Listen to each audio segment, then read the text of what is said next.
Welcome to the Holistic Success Show. I'm Elizabeth Lozano.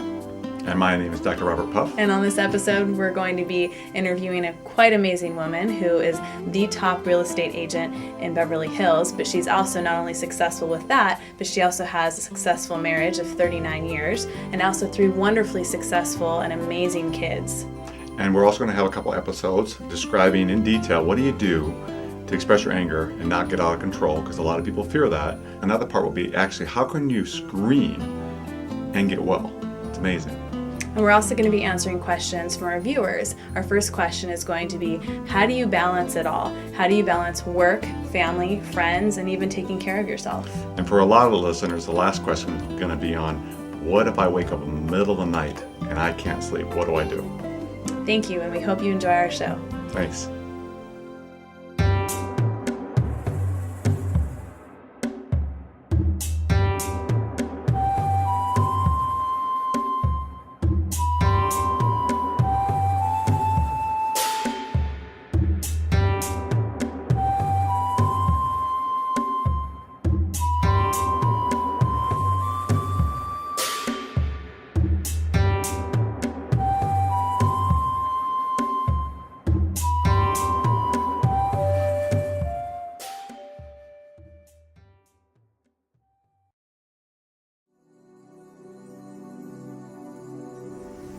I want to talk about a concern that many people have, which is called going postal, or really taking your anger out at objects or at people that can be very inappropriate.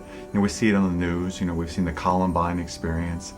And so what happens there is people get afraid of anger. They're fearful of what would happen if I express my anger. Will I go postal? But the interesting thing that we've learned, and we've interviewed many people after events like this happen where they go postal, where they're really hurting someone else intensely, they may be killing people, is that we almost always find, not always, but almost always find that they're very reserved, very quiet people. And they're a lot like Mount St. Helen. They explode, boom. And with that explosion, they hurt a lot of people. So what I try to teach people is, take your anger out on a regular basis on objects, not on people, not on yourself, but on objects like a punching bag or taking a bat to a couch. And what you'll find is you'll get better and you won't hurt anyone. And I want to use an example first to describe what I mean by that. And I want to use an example of what I mean by that. Years ago, when I was beginning my training, I worked at the VA hospital in Sepulveda. And there was a man there. He was a Vietnam vet.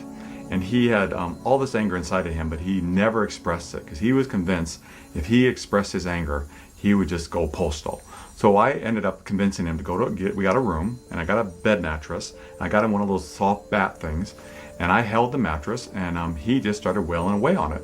And he was convinced he'd tear down the whole hospital if he let go of any of his anger. And sure enough, I'm holding it, and I was a little nervous because he was very convinced the whole hospital was going to be destroyed, and I was holding the mattress that he was going to be hitting on. So I thought, I hope this goes well, but I knew it would. So I'm holding it, and he starts wailing away on it, and about 30 seconds later, he's exhausted, and nothing bad happened. So the opposite is true. Growing postal happens when you don't express your anger. If you keep it inside, it builds up, and you become like Mount St. Helen, and you explode. Instead, if you can find a way, and I give about 100 examples in my book, Anger Work, of how you can express your anger and still be kind. And let me use another example here. Elizabeth, in this next video clip, is going to show you, she's going to hit this couch. And let's watch her hit this couch. And what you're going to find with this bat, she hitting this couch, watch how what's going to happen is she's just going to get tired. So as we watch her, she's hitting the couch, and she's hitting the couch, and she's expressing her anger at this couch, not hurting anybody, but she's taking out her anger at this couch. And look at how she's getting tired. Imagine yourself doing this. You're going to get tired, you're going to get exhausted, and you're going to stop. And you're going to feel better, and you're going to heal. And what a wonderful way to express your anger and not hurt people, which is what anger work is all about. And I really want to encourage you to learn about it and give it a try. And now it's time for a question from our viewers. Our first question is from Karen H. She's from San Clemente, California, and she writes in, how can I balance work, family, and time for my friends and still keep my sanity? Karen, that's really the premise of this show. What we're trying to teach in all these episodes that we have and are going to continue to have is finding balance, finding holism in your life and fitting it all together. And you have to start with what's important to you, what really matters to you. Because what matters to you is what's going to get your time. Mm-hmm.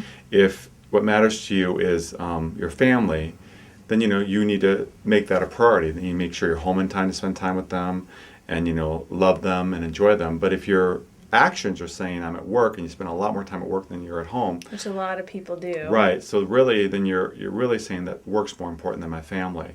So what I like to use as an analogy of a pyramid. We're like a pyramid, and at the bottom of a really solid, well-built pyramid, the base is you and your relationship with God and the universe.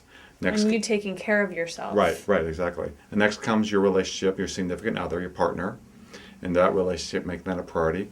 Then your children, and then work and friends and everything else. And that's a very solid base. But for most people, instead of being like this, they invert it. It tips like this, and it's very rocky, so it crashes quite often. So work may be first, or their friends, or their spouse, and everything just falls over very easily. And so, you want to make sure that, that you have a good base there, and you spend time with that. So if you don't allow any time for yourself, that sooner or later is going to crumble. I mean, single moms that I work with over the years, they often are the hardest workers on the planet. And I really encourage them, take time for yourself, because if you don't, it's going to have consequences to it. And a lot of times they're feeling guilty. Well, I have to work and I want to see my child. Mm-hmm. But, it really is quality over quantity. So spend good quality time with your child and things will work out. So it's a sense of saying what's important. You have to pause and say what's really important. Mm-hmm. And, and your actions are going to manifest in what's important to you. So if you have a big house, but you're never home, then you're saying what's important to you is having a big home. But if you have a smaller place, perhaps you downsize, so kids share the room so we can be together more, take more vacations. Really, your message is family matters more. So you have to ask yourself, and I think all of us do have to ask ourselves, what's important. And then we advocate taking care of yourself, mm-hmm. family, your faith, exercise, eating right, just all of it fitting together. Then you have a beautiful life and a beautiful existence, and you're successful. But if any one thing takes priority, things start falling apart. And I think it's important to point out too, because I think, you might think, well, my kids are a priority to me and I really want to put them first. And, it might sound kind of odd to say put yourself first. And we're not saying totally ignore your kids, don't take care of them. Absolutely not. What we're saying is, have you ever been on an airplane and when they're, talking about all the things to do in emergency, there's the airbag that falls down. What are you supposed to do first? Do you put it on yourself first or do you put it on your child? They ask you to put it on yourself first, because if you're unconscious, you're not getting oxygen, how are you at all supposed to be able to take care of that little one next to you? And the same thing in life, you need to take care of yourself. And often I explain to parents that I've worked with in the past too, is that, if you're not taking care of yourself, you're working a lot and you're trying to do everything you can to be there for your kids, your fuse, instead of being like this, is going to be like this. And those are times when parents, often yell at their kids or hit them or do things that they often regret because they're tired, they're just cranky, they're just in a bad mood because they haven't taken care of themselves. And so what we're saying is take care of yourself first, love yourself, make sure you're getting enough rest, make sure you're eating right, get the help you can from family members or even from friends if you need some support in taking care of your kids. And hopefully the hope is that you have a partner to help you. And I know there's a lot of you out there that don't, but find time to take care of yourself. It is so, so important. Even if it's just taking a hot bath or a hot shower, finding that time for yourself. And you'll find that fuse gets longer and longer, and you're actually better able to be there for your kids. And, I think that what Dr. Puff had said too about, the job, oftentimes it's really unfortunate. We do see that where either the father or the mother is working so much, they feel guilty, so they buy their kids things, but the relationship between the parents and their child is so messed up, because really what matters is that time with them. So really think about what's important to you and what's important to your family. And I think that is, a really good question, and it totally fits into what we're trying to help you learn here. Another thing I like to say, it's a good thing to keep in mind. You can have anything you want in life, but you can't have everything. Mm-hmm. So, if you really want to spend time with your family, it may mean that you may not get the promotion as quickly as someone else at work. If you really want to have a beautiful marriage, it may mean your friends sometimes are disappointed in you because instead of going out with them and spending time with them, you actually have intimate time with your spouse. So you really can have anything you want in life, but you can't have everything. So it really gets back to what I started with. Ask what's important to you. Absolutely. And then that means that if this is important to you, Karen, if you're really being time with your kids matters to you, then something else has to give. And it has consequences. I've talked doctors into, and professionals into backing off from their career sometimes. And, you may have to work 4 days a week or taking your sick leave so you can be home. Or, there's a lot of creative ways of doing that. And that's what this show is about. So I really would encourage you to watch our show. We're going to get some, people in here that can talk about how they do it. How they handle everything and are still successful, both with their job, their family, their relationship, and even health-wise. Yeah, and a lot of it is just realizing, again, my favorite word in the universe is awareness. If you're aware that, I get home and I might spend 3 hours watching TV to relax, and it's like, if you do that, you say, okay, maybe I won't do that. Maybe instead I'll cook a nice meal, we'll sit down and talk, and I'll just spend some time with my family. That might take an hour. You still get 2 hours of show. But you start realizing I can actually start creating time by letting other things go. I'm going to maybe not watch as much TV. I personally don't watch a lot of TV or very little because other things are important to me. And once you decide what's important to you, then you make that the focus. But you have to decide. Mostly what you're going to do is kind of what you've been taught by the culture. A lot of it is, to be honest, brainwashing. You're getting brainwashed by actually what you watch and what you listen to all day long. So if they're telling you, you need to have that, this or that thing to be happy, and you get that thing and it doesn't work, then start reassessing and saying, okay, how do I actually not get so brainwashed, get kind of reconditioned with, what is important to me is my family, is my health. Another saying that I love, if you don't take time to be healthy, you have to take time to be sick. So take time, like Elizabeth was so wisely saying, take time to be well. Take time for your family and enjoy life, and you can still be successful. We're going to bring people on the show who are and have been that way, and learn from them and learn from us and grow. And it's a lot of work, so we can work together as a team and say, how do we as a community really have a healthy life, a happy life, and in a sense do it all, but do it all balanced. Thank you for your question, Karen. Thank you. I'd like to welcome this week's guest, Myra Nourmand. She is the First Lady of Real Estate in Beverly Hills. She wrote a book called From Homemaker to Breadwinner, and she's an amazing woman. She's been married for 39 years to her husband. She has 3 kids, one of which her daughter is a doctor. Correct. One of her son is a visual effects specialist. He's a motion graphics designer. Okay, motion graphics designer. And her other son is the president of your real estate brokerage, Yes. Nourmand and Associates. Correct. And so we are very excited to have her here today. On top of actually all that, I forgot to mention, every Friday she makes time amongst all the other things that she's doing to meet with her family. All of her family get together every Friday. So why don't you tell us a little bit more about yourself and how you manage to balance all of it? Well, it comes with a lot of hard work. It just doesn't happen haphazardly. This is something that I have honed as being a mom. Every woman knows when she has a child that your time changes. Those 24 hours in a day then get delegated over to your child. So by juggling activities, programs, social events, homework, etc., making dinner, taking a shower, these are things that you have to figure into your life once you become a mom. And these are the skills and the tools that have helped balance me and bring me to the success level, because inadvertently I wasn't realizing that I was building skills to be able to juggle, to multitask, which most women have to do today, and still look good doing it. Yeah, you do look absolutely amazing. Thank you. Thank you. So what would you say are some of the secrets to, because you're a daughter, you're a mother, you're a wife, you're a successful businesswoman, you're an author, you've got all these, just wonderful things, and I'm sure you've got friends because you're an amazing woman, you're so Thank kind. you. We got a chance to chat a bit, and she's just so kind.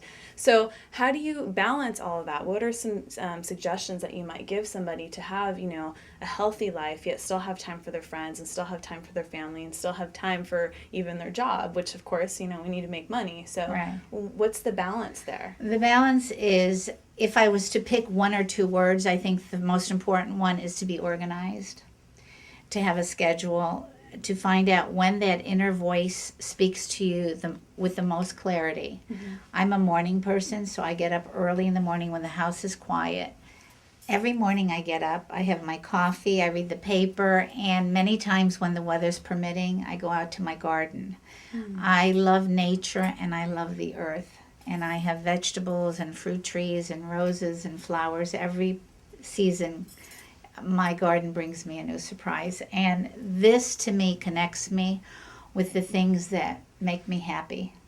So you were saying in the morning you get up early while everybody's still sleeping and the house is quiet. Would you say that that's the time that you get organized for your day and that's when you prioritize? That's exactly when I get together, because you know what? My inner voice is the most clear in the morning. Come 10, 11 at night, you can tell me anything you want. It goes out the window. I am the most clear, the most sharp early in the morning. And that's when I sit down and I say, okay, today I have to do this, this, and this. What can be put on the back burners? Because the list has got usually 30, 40 things on it. What are the most important things to prioritize that need to be done by me? What can I delegate to somebody else that's not as important?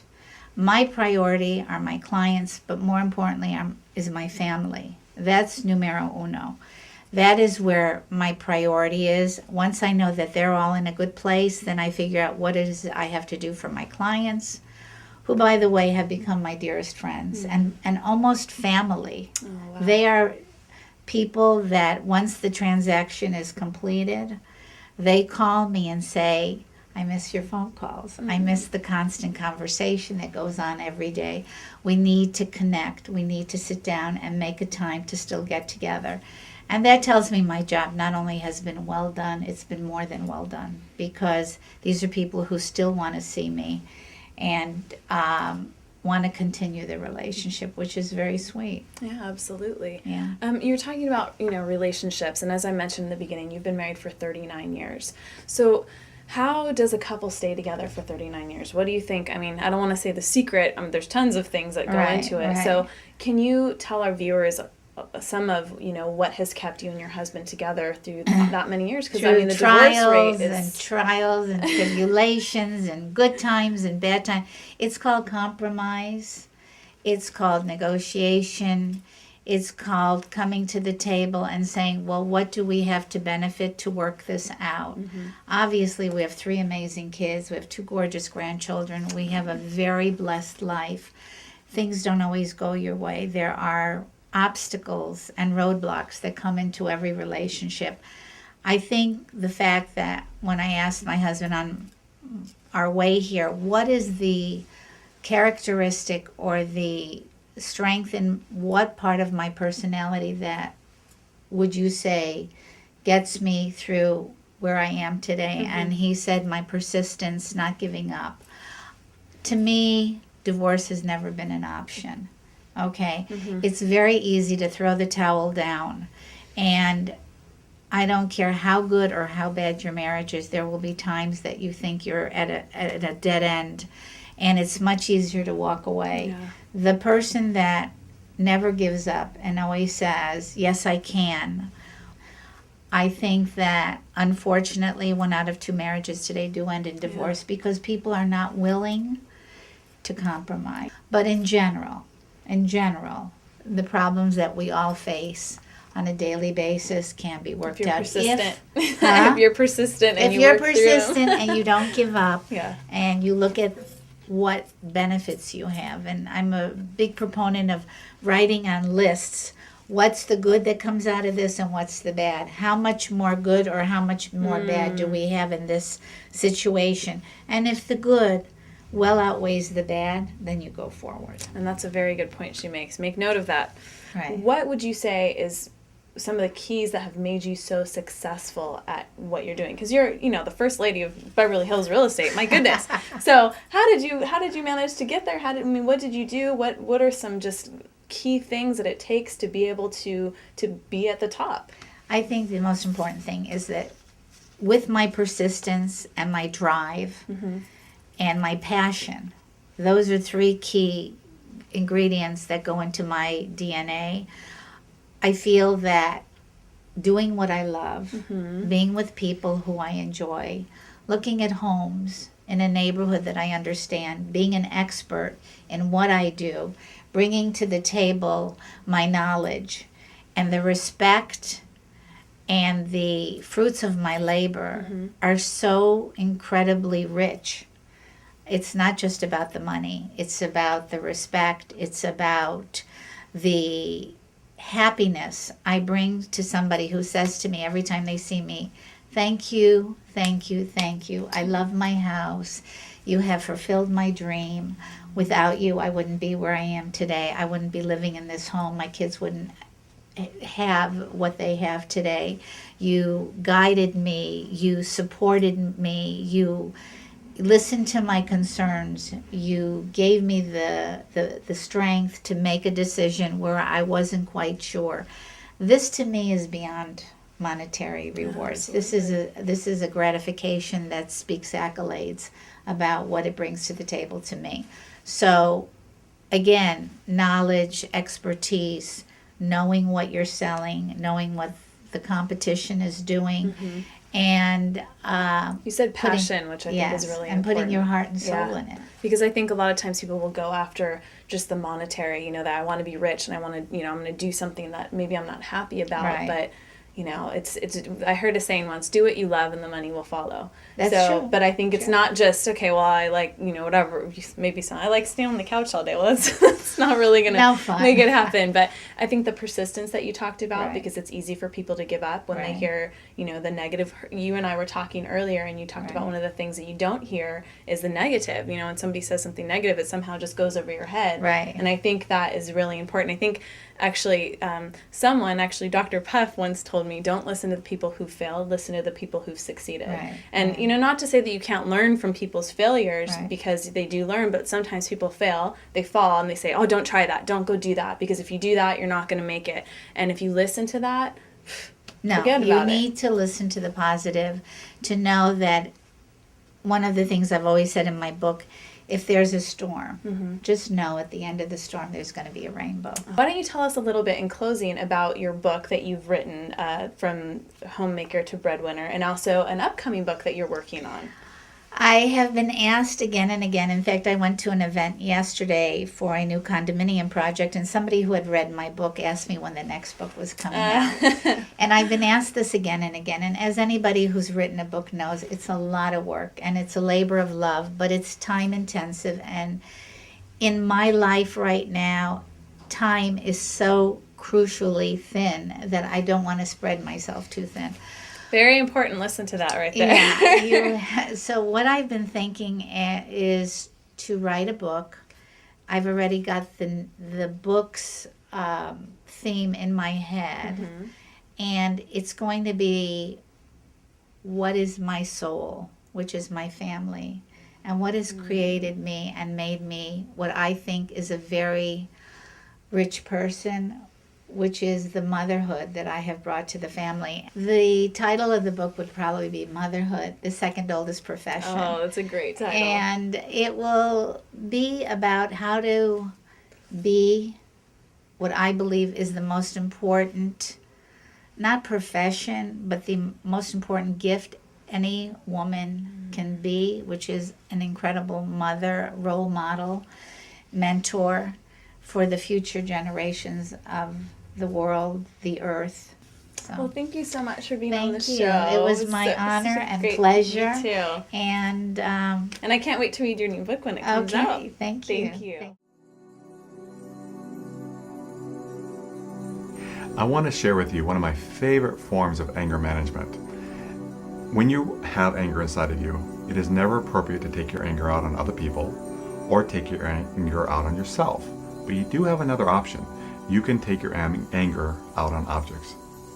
But you do have another option. You can take your anger out on objects. And one of the favorite ones that I like is what I call the scream release.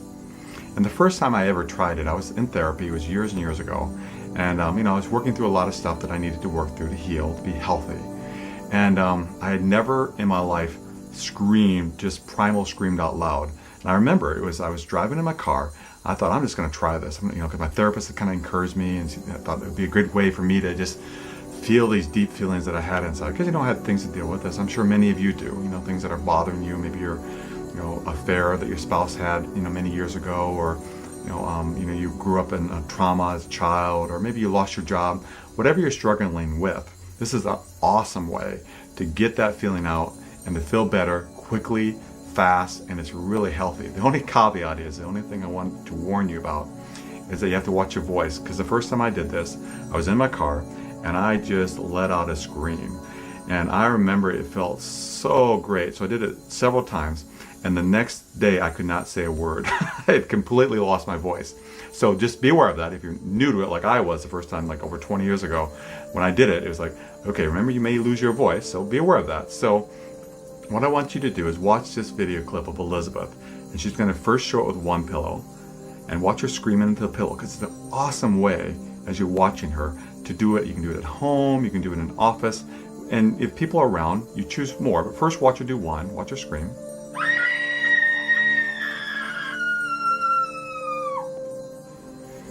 And now, it's just, look how relieved she feels afterwards. It's like you can just tell it felt good. Now watch her, she'll take several pillows, because you don't want people to know what you're doing. Part of healthy expression of anger is not bothering other people, and people don't need to know your business. So then you can take several pillows, cover up your face like she's doing, and then scream into it. It's a really great way, because people, if it's enough pillows, they really won't hear you. But a couple of little tricks, even if you're nervous of that one, there's a couple other tricks that I like. You can go out into the wilderness, maybe you can go out in the woods or far away from anybody, and just scream at the top of your lungs. Another one I like for screaming is in your car, like I did the first time. Another one is in a pool. Go into a pool, go underwater, and watch. You scream underwater, nobody's going to hear you. And then a last one I really want to encourage you to try sometime. Sporting events, are like a really intense way. A concert is a great way for people to scream, because people are already screaming. So when you're at that concert, you say, hey, I'm really bugged by something. You can be at this concert, you can be having a great time, and you can be doing healing work, because anger work is about healing. So why not take that time to feel your feelings, get them off your chest, and be well. Our second question for this week's episode is brought to us by Sarah S., who's from Boulder, Colorado. And her question is, sometimes I find I have so much on my mind, so many things I need to do and take care of, that I have trouble sleeping all the way through the night. I find myself waking up at 3 a.m. unable to go back to sleep. What advice do you have for people who have trouble sleeping through the night? Sarah, the most important, a lot of people struggle with what you're struggling with, lots of people. But I always get back to, there's a really important thing you have to do when you wake up, say 1, 2, 3 o'clock at night or in the morning, is you got to first be really careful to not create a story. And what do I mean by that? You wake up, again, it's like 3 o'clock in the morning, you say, oh my goodness, if I don't fall back to sleep, I'm going to be exhausted tomorrow, I'm going to be tired. And I only have, 5, 4, 3, Yeah, can start counting down. Yeah, exactly. Like Elizabeth said. And so that will almost guarantee you're going to be up for a long time. Mm-hmm. If you wake up and say, I'm still tired and it's 3 o'clock in the morning, but first thing I'm going to do is not create a story. You're going to look at the clock. It's best not to even look at it, to be honest. After that, or if you can even wake up, I wouldn't even look. And then just lay there. Then it's a variety of things. You have to try a variety of things that work for you. One is just, deep breathing. Or sometimes I suggest is that, if you've got something that you can't quiet the mind, maybe get a notepad and just write those ideas that you have down. If you have a lot of thoughts of something you have to do the next day or something you have to get done, just write it down. Have a notepad next to the side of your bed and just kind of write down what you need to write down and then set it and forget it.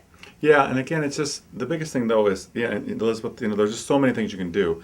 But the biggest thing that's going to keep you awake is that story. Mm-hmm. When you start creating that story, suffering is going to follow. So why suffer? To say, well, worst case scenario is it's 3 o'clock, I'm going to get 2 hours of sleep tonight. I may drink a few extra coffees to get through the day, and if that's what I have to do, I'll sleep really well tomorrow night. And you will. And don't you think, too, and that's absolutely right, don't you think, too, if they were to practice maybe some of this meditation stuff we're going to be teaching you, that, doing some deep breathing, maybe listening to some relaxing music, they will actually be able to get some sort of a rest through that. And I think it might be important now to share, and I know you talk about it in some of your meditation clips that we're going to be showing you eventually, is that what has happened to the amount of sleep that you need since you've been meditating about an hour in the morning, hour at night? Yeah, well, what has happened is that I started waking up earlier and earlier and earlier, and I would lay there and I'd say, I went to bed 3 hours ago and I'm wide awake. What do I do? And I just wasn't tired, so I just got up and I would be fine the whole day.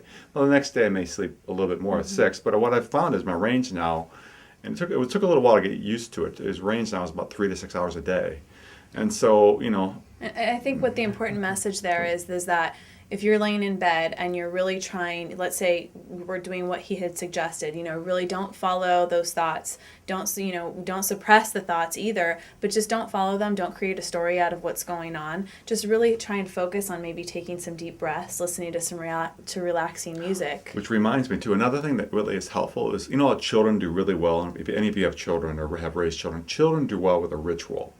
And I think we do well with that too. So one, if you get to bed early, you have a ritual, you're going to read in bed for a while, maybe, just have a pattern that you do. And you get to bed, let's say I need 8 hours, but you're starting to read and you have 10. So you think, well, if you fall asleep and you wake up and you already got a few extra hours, it just helps. Or one thing I do, another thing that I'll do is I wake up and it hasn't been that long, I will meditate. And meditation gets you so relaxed and so peaceful, I'm ready to actually go back to bed after that. So I think it's important to say, okay, what am I going to do here? Maybe you go read for a while, maybe you you write things down, but maybe even, just relax. What might help too is I've found when I've had difficulty sleeping is even taking a hot bath or a hot shower. Even if you have some chamomile or chamomile soap or lavender can kind of help. Actually, there's aromatherapy in that, and it helps to kind of calm you. They actually sell soaps with that for babies to help calm them. Well, that's one of the theories. One of the research theories on why we need sleep is to cool our body. So our bodies heat up during the day, and we sleep to cool them down. So warming up your body. You ever been in a jacuzzi or something very warm? You get so sleepy afterwards because it makes us tired when our bodies get hot and we sleep. So, like taking a hot bath, like she said, and just coming up with something that really helps you just do calm. Even if you have to get up, do something very calming. Grab a book and read. And, reading in bed for a couple hours, it's pretty hard not to fall back to sleep. But even if you don't, because sometimes you won't, it's again during that day saying, oh my goodness, this is going to be a long day. I'm going to be exhausted. If you don't create that story, you're going to have a better day. And then the next night you say, tomorrow night I can sleep in. I'll go to bed earlier and I'll sleep in. So. Thank you for your question, Sarah. Thank you. Dr. Puff and I find it important to find hope and joy in every day. So what we're going to do each week is we're going to find an inspirational, uplifting, or maybe just funny quote to help you throughout the week. So this week's quote I found in this book called Go For It. And the quote is written by Leonardo da Vinci. Every now and then go away, have a little relaxation, for when you come back to work, your judgment will be sure, since to remain constantly at work, you lose power of judgment. Go some distance away, because then the work appears smaller and more of it can be taken in at a glance, and a lack of harmony or proportion is more readily seen. So, sounds like Leonardo wasn't only a good artist, he also had some pretty good advice to give. Enjoy the week. So on today's episode, we learned about how a woman could be very successful and yet still manage to keep her marriage together and raise 3 wonderful children. We learned about anger and how it can actually be a healing tool. And we learned about how screaming could actually be something wonderful to get us better. And we're really grateful that you can be part of our show. We had questioners that participated in our show. And if you want to learn more about what's happening next week or what we're doing overall to help make our world a better place, we'd love to have you visit our website at www.holisticsuccess.net. That's holisticsuccess.net. And send us your questions. We will keep needing them. We'd love to have you be part of it. And again, thank you for being part of the show. Thank you for watching the Holistic Success Show, the TV show for people who aim to be happy, healthy, and successful.